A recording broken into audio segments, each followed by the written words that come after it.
La France est la championne du monde des impôts. Avec des prélèvements obligatoires parmi les plus élevés de la planète, elle occupe la première place de l'OCDE. Pourtant, malgré cette pression fiscale record, la France est aussi le troisième pays le plus endetté d'Europe. Juste derrière, la Grèce et l'Italie, avec une dette publique qui atteint maintenant les 115% du PIB. Une situation totalement paradoxale, avec des impôts toujours plus lourds et pourtant un État toujours plus endetté. Cela nous mène à une conclusion simple et explosive. Trop d'impôts tue l'impôt. Et c'est précisément ce que nous allons voir ensemble à travers le cas de la France, illustré ici par l'hypothèse de Laffer. C'est parti.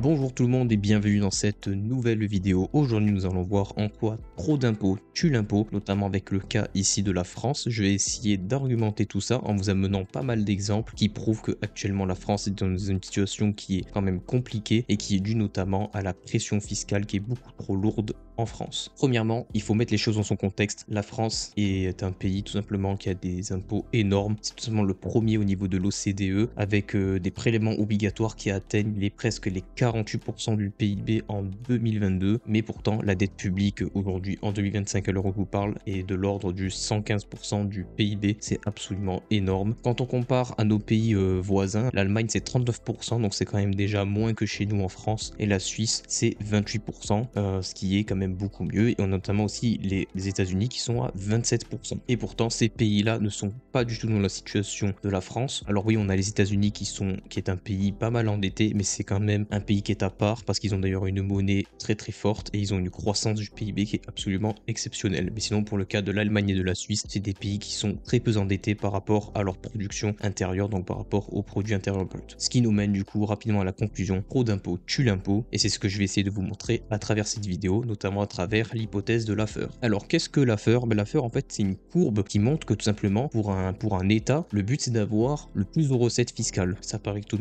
assez logique, et pour ça on a les 0% d'impôts. Évidemment du coup ça amène 0 recettes fiscales, donc c'est pas du tout bon pour le pays. Mais on pourrait aussi se dire tout simplement c'est simple, je veux plus de recettes fiscales, je vais mettre 100% d'impôts. Sauf qu'en fait ça ne marche pas du tout parce qu'on arrive à 0 ici de recettes fiscales, puisque du coup personne ne travaille. Ça sert à rien de travailler, c'est tout simplement je peux pas profiter de l'argent que m'offre ce travail. Mais du coup entre les deux se trouve un peu un point optimal, donc ici qui est en fait le maximum de la courbe, et le but en fait pour un État c'est d'atteindre ce taux optimal qui permettrait de maximiser ses recettes fiscales. Il faut donc comprendre que nous avons eu deux parties en fait sur la courbe de l'affaire. Nous avons ici des taux qui sont entre guillemets acceptables par la population, et nous avons ici des taux dissuasifs. Qu'est-ce que cela veut dire? Quand nous sommes ici dans des taux ici acceptables par la population est apte à travailler et à faire croître tout simplement et à être dans une dynamique de croissance parce que les taux ne sont pas dissuasifs, c'est-à-dire que le travail, tout ça est encouragé. Alors que quand nous arrivons dans la partie droite de l'hypothèse de Laffer, donc de la courbe, nous sommes sur des taux dissuasifs, c'est-à-dire qui dissuadent au travail ou qui va tout simplement encourager les gens à partir. Si du coup on a deux exemples concrets qui montrent que du coup trop d'impôts en fait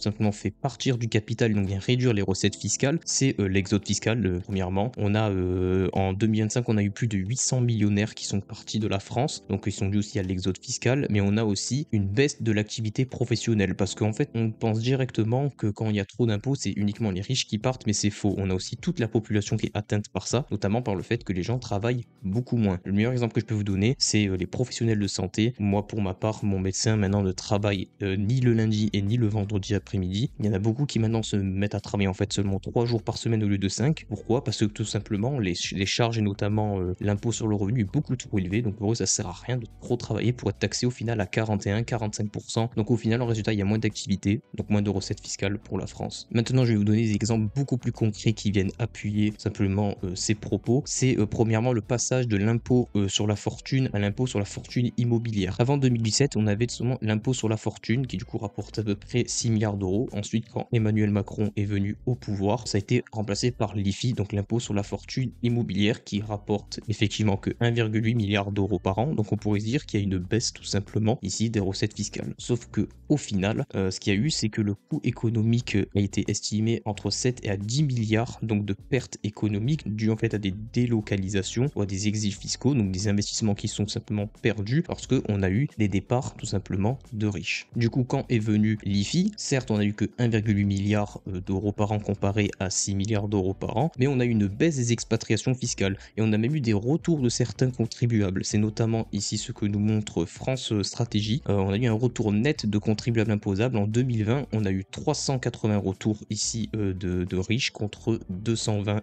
départs, alors qu'en 2016, c'était l'inverse, on avait plus de départs de millionnaires que d'arrivées. Ce qui montre ici que, évidemment, trop d'impôts, en fait, ça tout simplement amène une fuite des capitaux, ce qui vient réduire ici les recettes. Le deuxième exemple ici qui est frappant, c'est l'impôt sur les sociétés, donc l'IS. Macron, là aussi, quand il est arrivé au pouvoir, il a voulu faire passer, il a fait passer seulement le taux de l'IS de 33% à 25% de manière progressive. Du coup, ici plutôt de manière régressive. Résultat, on pourrait s'attendre qu'il y ait une baisse tout simplement des revenus fiscaux, mais pas du tout. Au final, il y a eu une hausse des revenus fiscaux malgré une baisse du taux. Notamment entre 2021 et 2022, il y a eu une très forte croissance des recettes dues à l'impôt sur les sociétés. Pourquoi? Tout simplement parce qu'il y a eu plus d'investissements dans la France. Ici, je vous ai mis le tableau tout simplement des recettes du coup net de l'impôt sur les sociétés. On peut voir qu'en 2015 et 2016, ici, il y avait du coup le taux à 33%. Ensuite, on a Emmanuel Macron qui est venu tout simplement mettre en place sa réforme sur l'IS. Et au final, en 2017, l'IS a augmenté. En 2018, ça a baissé. Ça, c'est dû en fait à...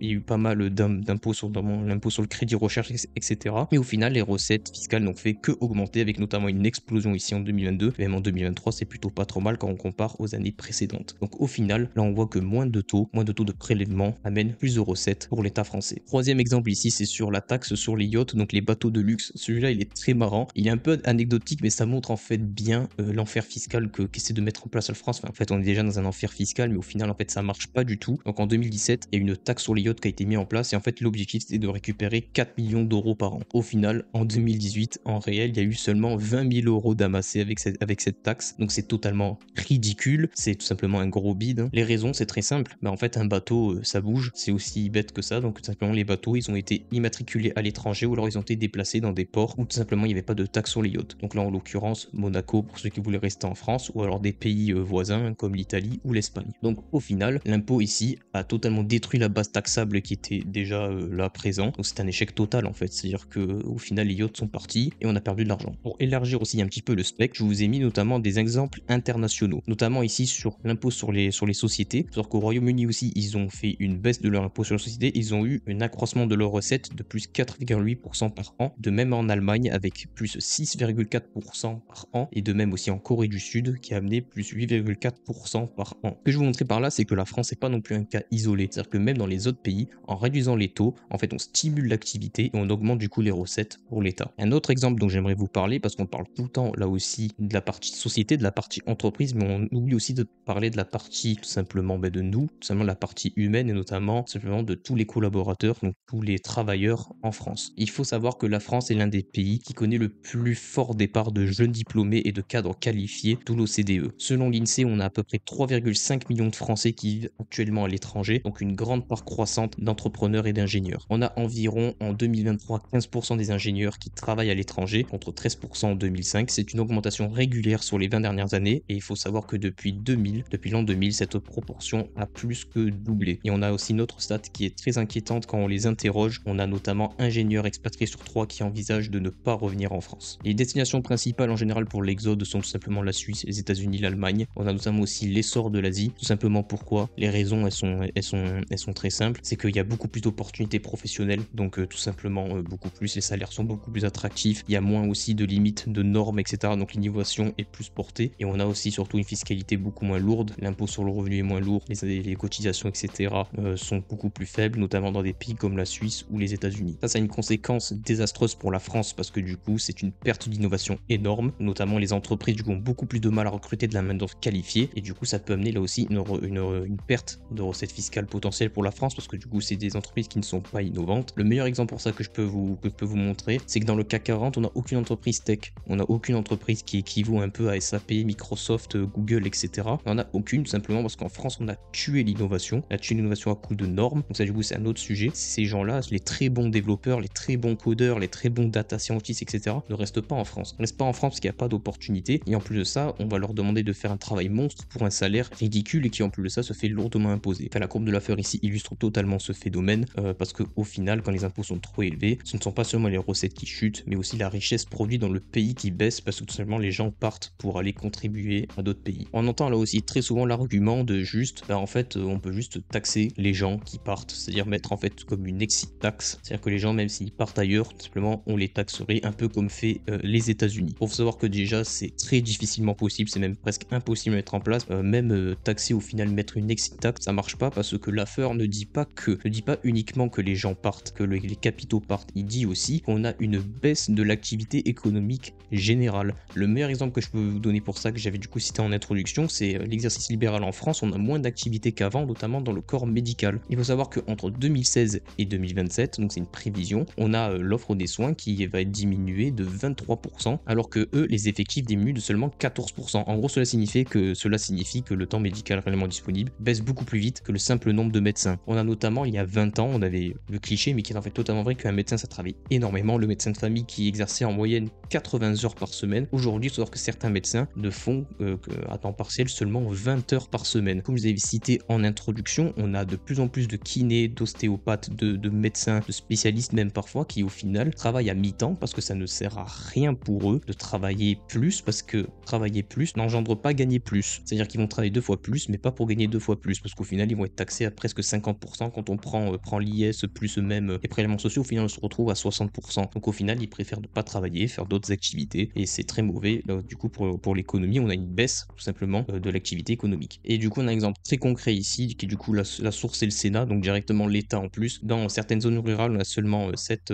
praticiens qui sont comptabilisés, mais en réalité, il y en a réellement que 3 équivalents en temps plein et qui assurent seulement 2 jours de présence par semaine chacun. Donc au final, comme je vous ai dit, c'est bien, ouais, des fois on a plus de médecins, etc. Mais au final, ils ne travaillent pas plus. Ils ne travaillent pas plus qu'avant, que les autres médecins, parce qu'ils sont plus fainéants, que ce soit. Non, non, ça n'a rien à voir avec une certaine fainéantise. C'est tout simplement dû avec le fait que les taux actuellement d'imposition sont tellement dissuasifs. Ça dissuade au travail. Ce qui fait du coup qu'on a une baisse de l'activité économique, parce que l'exemple que je sors là pour le corps médical, ça peut être appliqué à bien d'autres secteurs. Et du coup, il y a moins de recettes fiscales à la fin pour la France. Conclusion, la France est au maximum au niveau de la fiscalité. Et on sort qu'on peut pas faire plus au niveau enfer fiscal que la France. Je vous ai montré ici à travers pas mal d'exemples que plus d'impôts, ça amène moins de travail, donc moins de croissance économique, moins d'activité économique, moins d'investissement, et aussi du coup des fuites des capitaux, mais aussi des fuites du coup des cerveaux. Les exemples que je vous rappelle du coup, j'ai parlé notamment de l'impôt sur la fortune, de l'impôt sur les sociétés, la taxe sur les yachts, et on a vu notamment quelques exemples à l'étranger par rapport à l'impôt sur les sociétés, notamment en Allemagne ou encore en Angleterre, qui du coup l'ont prouvé. La courbe de Laffer, certes, reste qu'au stade de théorie, mais c'est quand même une théorie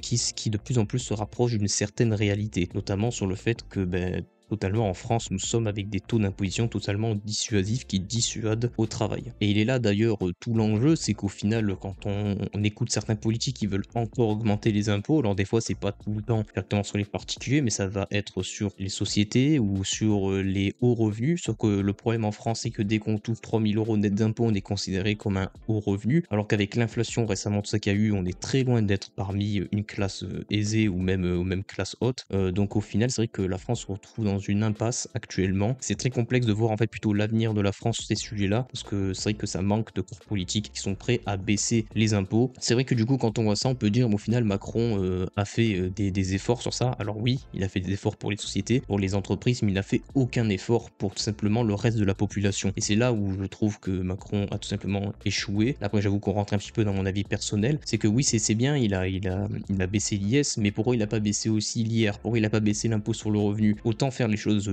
jusqu'au bout. Au final, surtout qu'il a baissé du coup des impôts, etc. Ça a ramené plus de recettes fiscales, c'est bien, mais il n'a pas non plus fait tout simplement de réduction de dépenses. Ce qui fait que la France se retrouve dans un état où elle est totalement endettée, et au final, les impôts n'ont pas du tout baissé. Au final, Macron a supprimé la taxe d'habitation, mais la taxe foncière a explosé derrière. Donc au final, c'est bien, il a mis des choses en place. Mais au final, la conclusion n'est pas bonne. Au final, il n'y a rien qu'à bouger.